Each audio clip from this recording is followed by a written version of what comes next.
Hola, buenas tardes, yo soy David Pérez Vega y este es mi canal literario Bienvenido Bo. Hoy quería hablar de dos novelas que realmente son una única novela, El ángel que nos mira y Del tiempo y el río de Tobias Wolff. Se han publicado siempre como novelas separadas porque son realmente bastante gordas, pero yo lo leí durante unos 2 meses como si fuera la misma novela porque realmente es el mismo protagonista con la misma familia y donde acaba El ángel que nos mira empieza Del tiempo y el río. Y de los últimos años es de lo que yo creo que más me ha impresionado que he leído y quería que apareciera en el canal. Cuando empecé con el canal comenté este libro, Los cuentos completos de Thomas Wolfe, que puedo dejar el enlace, y hombre, hice referencia a las novelas, pero no tengo una reseña en sí misma en el canal de las novelas. Para poder llevar a cabo esto, porque los libros los leí en 2019, me he impreso, las reseñas que escribí en aquel momento voy a depender de mirarlas y leerlas, como he hecho en otros vídeos donde hago rescates del canal, pues no me puedo acordar de todo esto y todos tenemos la suficiente madurez como para que no me tenga que poner un teleprompter como hacen otros booktubers y tener que leerlo al lado, ¿vale? No tengo tiempo para tantas historias. Y vamos a comentar la reseña, además esto funciona más como un podcast donde yo creo que la gente te escucha y no te ve. Vale, entonces vamos a hablar, primero voy a empezar con la lectura del ángel que nos mira, que este libro está en la editorial Valdemar, pero creo que ahora mismo está descatalogado y se puede comprar ahora mismo en Trotalibros y creo que en De Bolsillo, si no recuerdo mal. Vale, a ver, Thomas Wolfe nace en Asheville, Carolina del Norte, en 1900 y muere en Baltimore en 1938.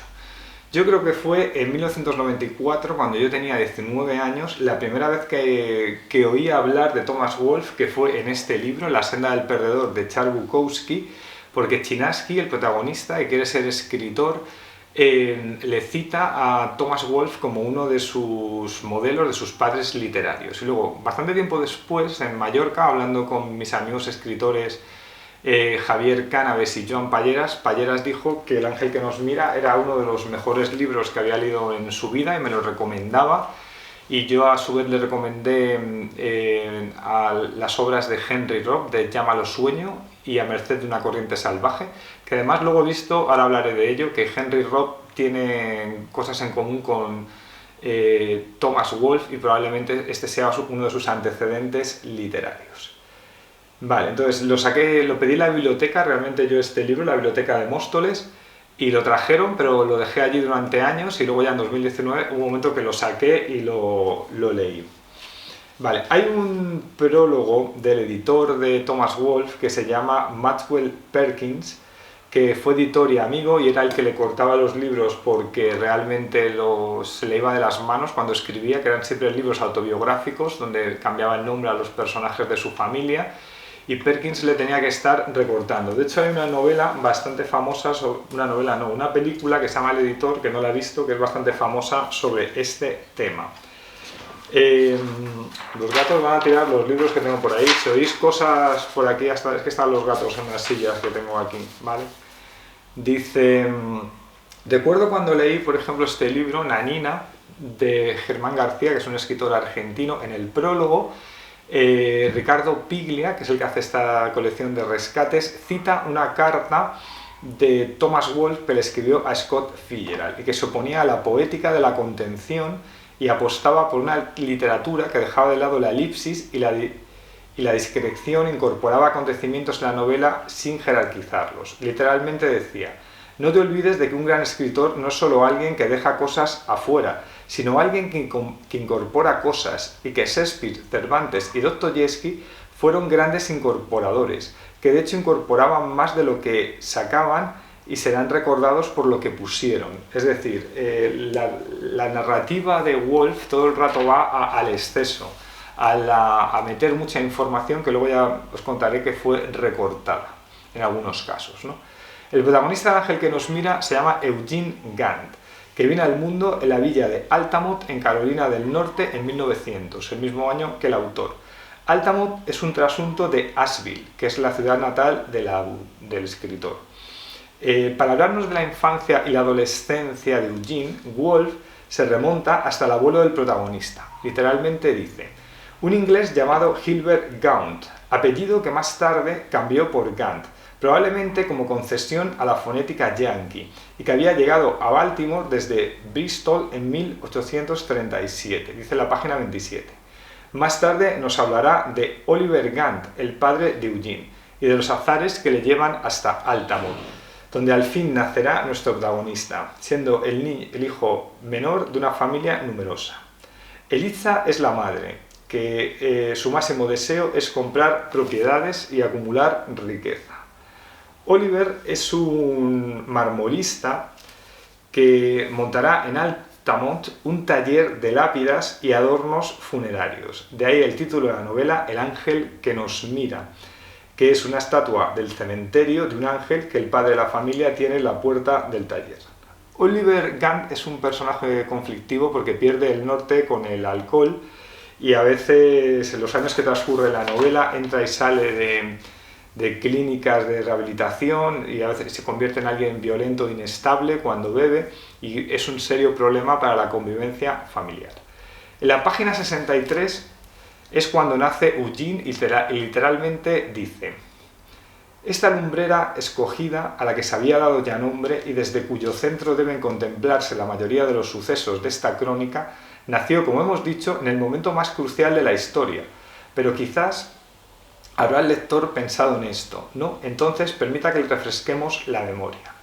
Como vemos en algunos momentos, el narrador de El ángel que nos mira se comporta como un narrador del siglo XIX interviniendo en la historia, pero esto ocurre sobre todo al principio y es un recurso que Thomas Wolfe va abandonando. Durante los primeros años de vida de Eugene, Wolfe se permite la licencia poética de otorgarle pensamientos más adultos que los que le corresponden a un bebé. En algunas páginas, Wolfe cede la voz narrativa a sus personajes y el lector puede acercarse a sus pensamientos en primera persona. Comprobé cuando estaba leyendo esto que el Ulises de James Joyce se publicó por primera vez en 1929 y El ángel que nos mira se publicó en 1920. Perdón, el James Joyce se publicó en 1922 y El ángel que nos mira en 1929. Y yo creo que Wolfe había leído el Ulises, que lo he sacado también por aquí, y que el Ulises fue una influencia para estos discursos interiores que muestra en El ángel que nos mira. En más de una ocasión aparece el nombre de Jack London en la narración del ángel que nos mira. Y este libro, Martin Eden diría que es un antecedente, que se publicó en 1905, es un referente para El ángel que nos mira, porque también hay una mirada idealizada sobre una persona que quiere llegar a ser artista. Este tenía que hacer una videoreseña también, a ver si lo hago algún día, el de Jack London. O sea, hay un contraste entre lo que se encuentran sus protagonistas de sus ideales y lo que encuentra la vulgaridad del mundo real, ¿no? Que es un mundo violento, sucio y desbordado de deseos sexuales, y ese ideal que transmiten las obras artísticas. Este camino que lo abre Jack London en la narrativa norteamericana y que Thomas Wolfe es un alumno aventajado, sigue por ahí, ¿no? Y estos son los caminos principales de la narrativa norteamericana. Dice, sobre el que la búsqueda del deseo de escribir la realidad con una mirada poética y salvaje. Vale, en muchas de las páginas de El ángel que nos mira he sentido la lectura que décadas después haría de este libro Charles Bukowski. De hecho, hay alguna escena que me ha parecido una fuente de la que Bukowski ha vivido de forma directa. Voy cambiando de libro para mostrarlos, alguien está mirando a la cámara. Dice, por ejemplo, el niño Eugene tiene que conseguir algo de dinero vendiendo periódicos a domicilio y le toca acudir al barrio de los negros, uno de los peores destinos del oficio, porque es posible que los compradores le dejen a deber y no paguen. En un momento dado tiene que ir a la casa de una bella mulata a reclamarle una deuda y se produce una escena de turbación sexual para el joven Eugene. Alguna escena similar la ha podido leer en La senda del perdedor o cartero de Bukowski. Imagino que algunas escenas del ángel que nos mira supondrían por lo explícito un pequeño escándalo para la Norteamérica de 1929 cuando aparece la novela. Llámalo sueño de Henry Robb, que también lo he sacado, lo tengo por aquí. Este libro se publicó en 1934. y se considera el punto de partida de la literatura judía norteamericana. Diría que Henry Robb había leído también El ángel que nos mira cuando empezó a escribir su gran libro, que trata sobre la vida de un niño judío, hijo de inmigrantes, en el Nueva York de principios del siglo XX, que es en gran medida autobiográfico, y he tenido la impresión de que Robb toma la experiencia americana de Thomas Wolfe, un anglosajón de Carolina del Norte, para contar su propia experiencia americana de judío en Nueva York. La tercera parte del ángel que nos mira nos trata de la marcha de Eugene a la universidad, cuando aún no ha cumplido 16 años, y su lucha por la vida, en un entorno que en principio se muestra hostil con él. Eugene es un raro, un marginal que se eleva del mundo que le rodea gracias a la cultura libresca, pero que no puede dejar de sucumbir a las tentaciones humanas como la del deseo sexual, que vive de un modo atormentado. Uno de los veranos de la universidad, Eugene discute con sus padres y decide viajar por la costa para buscar algún trabajo relacionado con la guerra que se está desarrollando en Europa. Lógicamente, es la Primera Guerra Mundial. En estos capítulos del joven aventurero norteamericano en busca de trabajo he visto también al Jack Kerouac de En la carretera, libro que no os puedo enseñar porque lo he leído, pero no lo tengo en casa porque me lo prestó un amigo. Me gustaría destacar del ángel que nos mira la mirada poética de Thomas Wolfe sobre el mundo retratado, pese a su sordidez, algo que también hará William Faulkner, para quien Wolfe fue el mejor escritor de su generación. En algún momento he tenido la impresión de que Wolfe dejaba sin desarrollar alguna línea narrativa. Por ejemplo, se describe un encuentro sexual entre Eugene y una chica, y más tarde el narrador nos informa al lector sobre qué piensa Eugene acerca de esa relación. Y yo como lector hubiera deseado conocerlo, aunque esto que comento son minucias, teniendo en cuenta la grandeza narrativa de un libro como El ángel que nos mira. Yo he sido siempre un gran admirador de la literatura norteamericana y me sentí feliz por fin de acercarme al ángel que nos mira y completar una secuencia histórico-literaria y artística que me faltaba para entender el panorama de las letras norteamericanas del siglo XX.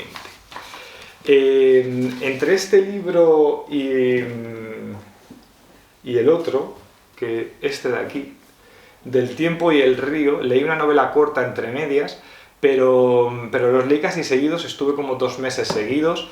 Este es de la editorial Piel de Zapa, que me contactaron a través de las redes sociales para ofrecerme una de sus novedades literarias y le dije que no me apetecía en ese momento ese libro, pero que si me querían enviar Del tiempo y el río, que lo tenía pensado desde hace tiempo, leer los 2 libros seguidos y que lo leería. Entonces ellos me lo enviaron y ahí fue ya cuando me decidí a sacar el otro de la biblioteca de Móstoles, el de El ángel que nos mira, y leerlos seguidos. Ya he dicho que la escritura de Thomas Wolfe es principalmente autobiográfica, pero no sabía hasta qué punto, cuando contar las distintas etapas de su vida, elegía personajes diferentes, porque ahora Piel de Zapa ha sacado un nuevo libro de Wolfe que no estaba traducido en España, que se llamaba La roca y el nido o algo así, y que es otro personaje, pero creo que es un trasunto de sí mismo. Y entonces no sabía si era una novela como que evocaba otra época de su vida con otro personaje, pero realmente fue una alegría darme cuenta de que Del tiempo y el libro sigue el personaje Eugene Gant y que este libro empieza justo cuando este acaba, por lo tanto se puede leer como la misma novela. De hecho, son la misma novela. Vale, entonces, o sea, cuando se acaba el de El ángel que nos mira, Eugene se está despidiendo de su pueblo porque va a regresar a la universidad. Y el otro empieza, el de Del tiempo y el río, empieza cuando se va a la Universidad de Harvard. Las primeras páginas del tiempo y el río describen a Eugene en la estación de Huntsville, despidiéndose de su familia. Así que la narración empieza el día en el que efectivamente se marcha a Boston. Había podido imaginar que para narrar las distintas etapas usaba distintos personajes, pero no, es el mismo. El Del tiempo y el río se publicó en 1935 y ya he dicho que El ángel que nos mira es de 1929. Según la Wikipedia, El ángel que nos mira contiene 180.000 palabras y Del tiempo y el río 380.000. Es decir, Del tiempo y el río es una novela más del doble de larga que esta. Pero en las 2 ediciones que he manejado, en la de Valdemar, El ángel que nos mira tiene 733 páginas y el de piel de zapa tiene 690, es decir, es más corto aunque es el doble de largo, pero claro, si os fijáis, tiene una caja donde cabe muchísimo texto porque la letra es muy pequeña. De hecho, yo creo que es el libro que más me costaba pasar más tiempo tardaba en pasar una página, porque era, yo creo que el libro que más texto tenía por página. Debería contar las palabras que tiene por página porque era impresionante, se tardaba un montón en leer 10 páginas en este volumen. Me hubiera gustado realmente que el de piel de zapa tuviera más páginas y la letra un poco más grande. Bien, Eugene sale de Altamont hacia Harvard a los 19 años. Le queda poco para cumplir 20. En el tiempo y el río acompañamos a Eugene de su paso por Boston y Nueva York. Entre medias regresará por una corta temporada a Altamont y saldrá de allí con la sensación de que no va a poder regresar jamás, que su vida tendrá que desarrollarse fuera de Carolina del Norte. En el tramo final del libro, Eugene viajará a Inglaterra, donde pasará una temporada en Oxford, y luego se trasladará a Francia, donde vivirá principalmente en París.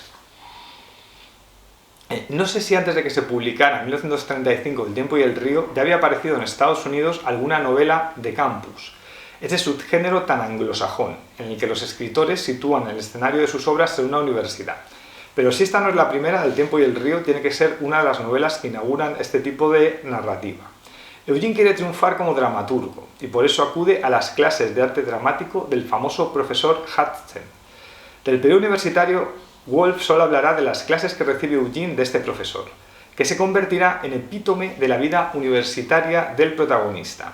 Eugene, como tantos jóvenes, está convencido de que va a triunfar como escritor de obras de teatro y, por supuesto, comenzará fracasando. El rechazo a la obra en la que se ha puesto tantas esperanzas, y aquí podríamos ver ecos de Las ilusiones perdidas de Balzac, que también he sacado el libro, lo estaba usando el gato de almohada y se ha asustado un poco al cogerlo. Dice, está en la casa... Ay, pobre gatito. Dice... Se producirá mientras este está en la casa de la madre de Altamont, donde recibe el rechazo a que se vaya a poder representar su obra. Dice, algo que le convencerá para partir y no volver. Será así cuando llega a Nueva York y se convierta él mismo en profesor, que era lo que no quería ser.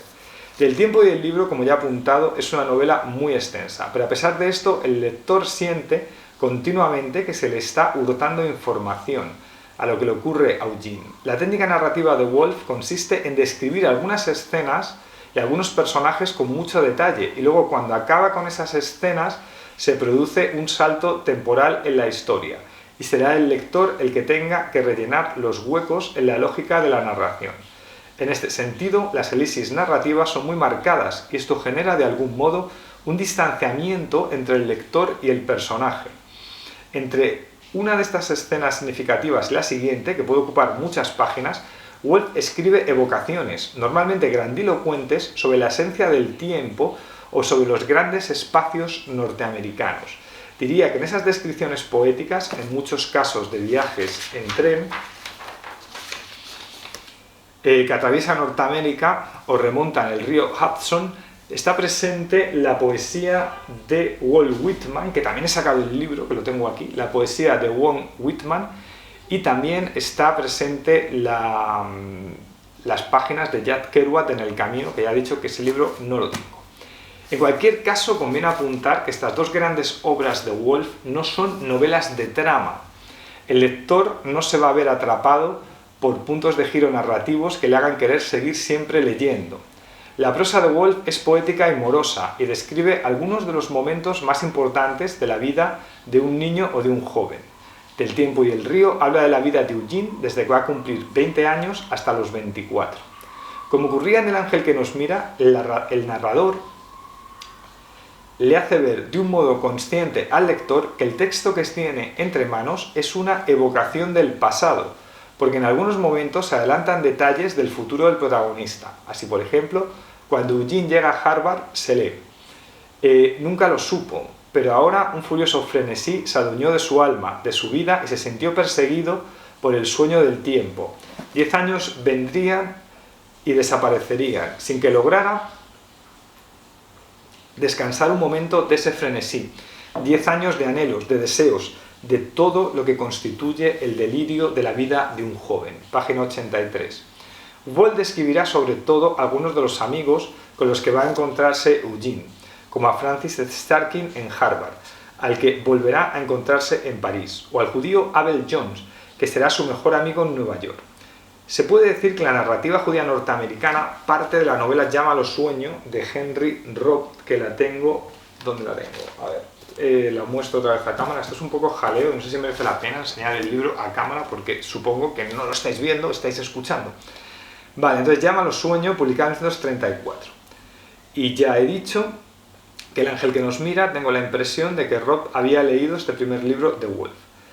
Del tiempo y el río hay una descripción de la familia judía de Abel Jones, que me ha recordado mucho a lo leído sobre los judíos neoyorquinos de Henry Robb. Lo curioso es que Eugene se siente consumido por pasiones que considera oscuras e inconfesables y atribuye a la comunidad judía una templanza de espíritu superior a la suya. Escritores judíos como Henry Robb y Philip Roth le dan a su obra la vuelta de tuerca a esta idea, haciendo que sus personajes judíos se sientan desubicados en Norteamérica y que anhelen la armonía que ellos atribuyen a los anglosajones. Algunos pasajes en los que la tercera persona cedía la voz narrativa al monólogo interior me hacían pensar en la influencia del Ulises de Joyce, que lo tengo aquí. En El tiempo y el río, Eugene escribe en una de sus páginas del diario que lleva en París: creo que la mejor prosa inglesa es la del Ulises de James Joyce, página 504, es decir, se explicita esa admiración del trasunto de Thomas Wolfe, que es Eugene, con esa admiración de el Ulises. Al finalizar El ángel que nos mira, el lector sabía que el padre de Eugene se encontraba muy enfermo y acabará de morir en el primer tercio del Tiempo y el río. El prólogo del ángel que nos mira estaba escrito por Marquette E. Perkins, el editor de Wolfe, y aquí contaba que había tenido que retirar muchas de las páginas de Del tiempo y el río en las que se hablaba de esta muerte sin que Eugene, que es el vehículo conductor de la narración, esté presente. Me sorprendió ver que sí que existen páginas en esta novela en las que se hablaba de esa muerte y en las que Eugene no estaba presente. ¿Son páginas citadas y que volvieron en una versión posterior? Creo que no. Que Perkins sugirió a Walt que retiraba muchas páginas de su manuscrito y que éste lo hizo. En cualquier caso, es una novela de 380.000 palabras, lo que es una extensión enorme. Me gustaría comentar que en algunas de estas páginas que hablan de la muerte del padre he sentido la intensa presencia de dos escritores que admiro mucho, sobre todo cuando se habla del médico Mikide, que pasaron en vela la noche bebiendo y pensando en una mujer. He sentido la influencia de las obras de William Faulkner y de Juan Carlos Onetti, que ya no he sacado aquí para enseñarlo porque ya eran como demasiados libros. Tras la densidad envolvente de la prosa oscura y poética de Faulkner y de Onetti, estaba contenida en estas páginas publicadas en 1935, y aparece la Nina por aquí, que otra vez quiere salir en escena. Dice: me extrañaba que casi no hay escenas sexuales en Del tiempo y el río, ni durante muchas páginas se habla del deseo sexual o amoroso de Eugene, que era un tema importante en El ángel que nos mira. Imagino que cuando se publicó El ángel que nos mira en 1929 hubo un pequeño escándalo con este tema, y yo creo que el editor Perkins aconsejó a Wolfe hacer desaparecer el material de su nuevo libro que le pareciera sexualmente escabroso. Creo que esto realmente ocurrió, porque sí se me hizo algo raro de repente que en este libro, publicado 6 años más tarde, durante muchas páginas haya desaparecido ese deseo sexual de Eugene. En cualquier caso, es recomendable centrarse aquí en lo que sí que está en el libro, que es mucho y talentoso, que en lo que hipotéticamente no está. Cuando la novela se acerca a su fin y Eugene siente que está dejando atrás Francia y que debe volver a Estados Unidos, empieza a despedirse de algunos de sus amigos de París, y se adelanta la información de que con algunas de esas personas no va a volver a hablar en su vida. Entonces el lector siente con toda intensidad la fuerza de la vida y la juventud que se le va de los dedos. Los ríos jamás se detienen, leemos en la página 384. Los ríos no se detienen, ni el tiempo, ni la vida, ni la gran literatura. Ya digo que he estado casi 2 meses leyendo El ángel que nos mira y Del tiempo y el río como si se tratase de una extensa novela de 2000 páginas. Quizás haya gente que le asuste la extensión de estos libros, pero ya digo que para mí ha sido una de las grandes aventuras literarias de los últimos años, y además luego leí más tarde lo de los cuentos, pero los cuentos Ya dije en su momento cuando hice su reseña que añaden información a esta vida del personaje Eugene o el escritor Thomas Wolfe en Estados Unidos, o la vida había muchos cuentos que eran en Inglaterra o en Francia, y al final pues todo esto es un corpus narrativo que debe tener como 3000 páginas, y para mí es de lo mejor de la narrativa del siglo XX y la narrativa norteamericana y de lo que yo he leído en la última década. Y debería leer este nuevo libro que creo que se llama La roca y la telaraña, o La roca y The Next and the Rock se llama, que creo que es El nido y la roca o algo así, de Thomas Wolfe, que lo ha sacado también Piel de Zara. Bueno, pues hasta aquí la reseña. Ahora voy a hacer un poco de momento spam. Si habéis leído a Thomas Wolfe me lo contáis. Esto no es Bambi, mi última novela publicada con 6 voces narrativas, 3 chicos y 3 chicas jóvenes, que habla de una empresa de auditoría donde son explotados las empresas norteamericanas. Es una crítica, es un libro de terror, pero también tiene humor. Dejo un enlace a un vídeo donde hablo más extensamente de esta novela. Los Insignes, mi novela cómica sobre el mundo poético español, donde un poeta frustrado español habla a través de Skype con Kim Jong-un, que también es poeta y le hago hablar en español, y es una sátira de muchas cosas de las que ocurren en la poesía española. Dejo un enlace a un vídeo donde hablo más extensamente de ella. Y Caminaré entre las ratas, mi novela más extensa, que habla de la crisis económica 2008-2014, porque está ambientada en 2013, y habla de un joven, una persona de 39 años que va a cumplir 40, es decir, alguien que va a dejar de ser joven, y sus frustraciones con el arte porque quiere ser escritor pero no tiene éxito, sus frustraciones en el trabajo porque en esta crisis cada vez tiene trabajos peores, y sus relaciones con la familia, con las parejas, con los amigos y todas sus frustraciones y crisis vitales. Dejo un enlace a un vídeo donde hablo más extensamente de esta novela. Adiós, hasta luego.